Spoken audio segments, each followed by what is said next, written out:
The internet, the dawn of the information age. It's come a long way since its birth, but that's not what we're here about. What has made the internet so great is that the internet has changed the way many Americans make an income. I'll be focusing specifically on whether it be recording yourself and putting it on the internet for the world to see, or even live streaming. Live stream. Verb. To broadcast an event as it happens. Live stream. Noun. A live broadcast of an event. Now, I have experience in this field. Granted, I'm nowhere near making a living off of it. Hello? Yep. No. I can't say that. That violates my contract. I understand. Love you too. Okay. Sorry. That's my lawyer's. My network, Fullscreen Inc., has said that I cannot disclose the information that I've earned, but it's not impressive. Let's just say that. So, millions of people are using the site twitch.tv to make their incomes instead of using YouTube. Twitch allows people to set up their computer to broadcast what they're doing to the world. The most common use is gaming. Millions of people watch gaming live streams every day, the most popular being League of Legends or Counter-Strike Global Offensive. Anyway, let's go to a man that actually does make an income from live streaming on YouTube, Scott APLFisher. This is APL. He's worked at Machinima running the Respawn branch before it was shut down. He has since been live streaming and putting videos on YouTube. I got to talk to him before production. Here's what he had to say.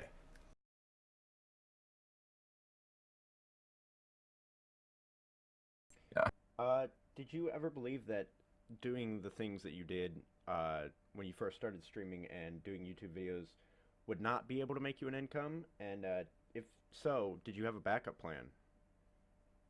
So yeah, I got into this. I never originally got into this for the money. When I originally started doing YouTube back in, I don't even know when my first YouTube video is. It might be 2010, probably. So yeah, I guess it would be 5 years ago. I just did it because I was watching a lot of YouTube, and obviously Hutch, who's a good friend of mine back in the day, he was kind of one of the first people to be doing kind of the YouTube content in the gaming sphere, a lot of Call of Duty content. And I was like, hey, I could do this. I can afford the HD PVR, which was the recording device that enabled you to capture your stuff. And I just did it because I enjoyed it. And I kind of found an audience pretty early. Hutch had found one of my videos, and we'd kind of talked, and I just kind of did it for fun. And then the money kind of came afterward. So I didn't originally go into it thinking that it was going to be a career. I was working at the time at a software company in Pennsylvania, had a good job, and was pretty content. And it was only, through doing this for a hobby that other opportunities opened up. And when the money started to be made, I was like, hey, I would really enjoy doing this for a living than what I'm, was doing currently. Yeah. So yeah, I guess to answer your question, I guess I never really considered the income until I started making income from it. And then, it kind of snowballed from there.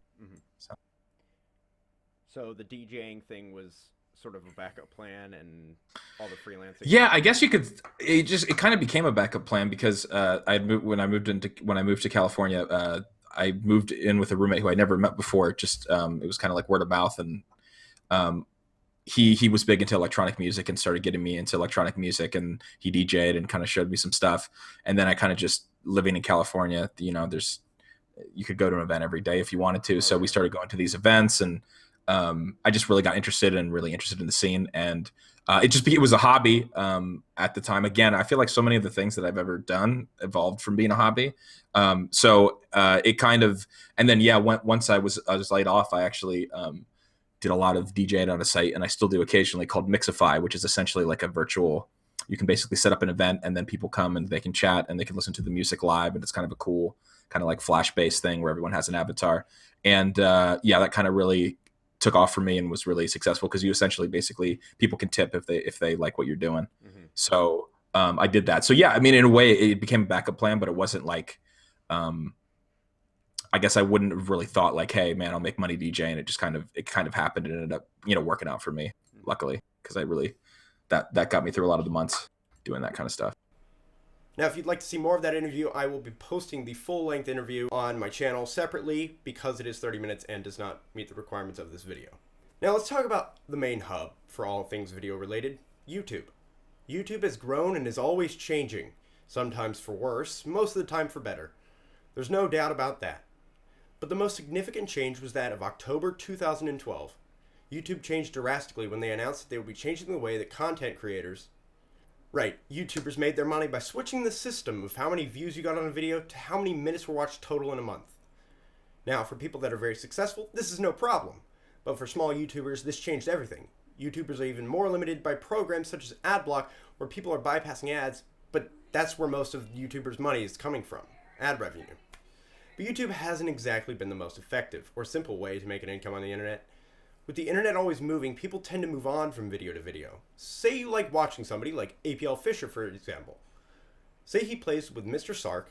Well, if you like Mr. Sark's content, then you will most likely start watching more of Mr. Sark, starting with videos that feature APL because you still like his content. But slowly, you will get out of watching videos with APL because your main focus will be on Sark's content. That's how the YouTube train works, for most people at least. Of course, there are going to be those people that watch consistently all of their favorites, but to me, it's not what the facts are saying. YouTube has been trying to keep up with its top competitor, Twitch, ever since it really blew up a couple years ago. Twitch has been kicking ass as of lately, most recently with the launch of its creative category. To celebrate the launch, Twitch broadcasted the entirety of Bob Ross's hit show from PBS, The Joy of Painting with Bob Ross. May of 2015 with this new category for streamers, gaming talk shows. Let's head over to John and John at the John and John Show for more details. Hello and welcome to the John and John Show. I'm John. And I'm John. Today's topic is Twitch's newest categories. Twitch released some new categories on the popular streaming site, broadening the horizon for new streamers. Let's have a look at them, John. Thanks, John. So first up, we have the ever so popular category as of lately, creative. This category allows streamers to broadcast them making their own artwork. Similar to creative, John, is music, where people can show off some sick new beats and whip it out. Next up is a new addition, and probably the least popular of the new categories, poker. I don't know what Twitch was thinking when they added that, God only knows. The most popular overall has to be the gaming talk show category, such as a John and John Show. This one was the first new addition to Twitch back in early 2015, around May. Oh, John, I almost forgot. It's coming time once again. Do you mean the 3-day event held at the end of the year for game developers, Ludum Dare? That's right, John. Ludum Dare was added back in late 2014, as well as a game development category after the competition. Fantastic. Thank you, John. With all these new categories, Americans can be sure to open up their work to the masses and make an income doing what they truly love. Thank you all for tuning into the John and John Show. I'm John. And John, signing off. With all these new additions, it really broadened the horizons for new streamers. In order to keep up with Twitch, YouTube decided they needed to step up their game, which is why they announced YouTube Red.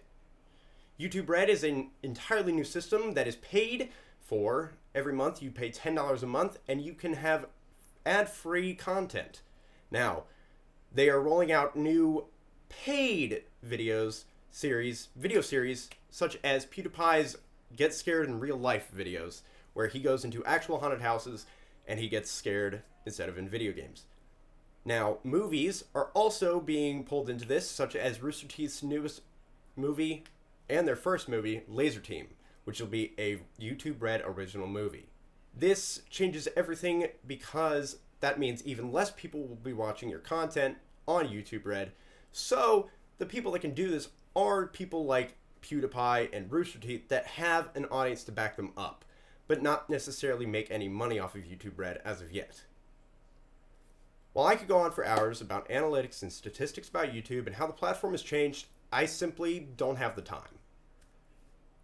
So, in conclusion, the internet has brought forth many awesome opportunities for millions of Americans as the information age continues to thrive and excel. We will see that it will continue to grow in opportunities like YouTube and Twitch, but with these opportunities arising, a lot more people are trying to hop onto the never-stopping train of media and creating content. This makes it a lot harder to get noticed on the internet these days. So like, comment, and subscribe for more. Anyway, with that, it's time to go. I hope you learned something and enjoyed this video. Thank you so much for watching. In all seriousness, if you'd like to see more content like this, comment down below. Make sure to share this with a friend. This is the hardest I've ever worked on a video, and I really enjoyed this process. Thank you so much for watching.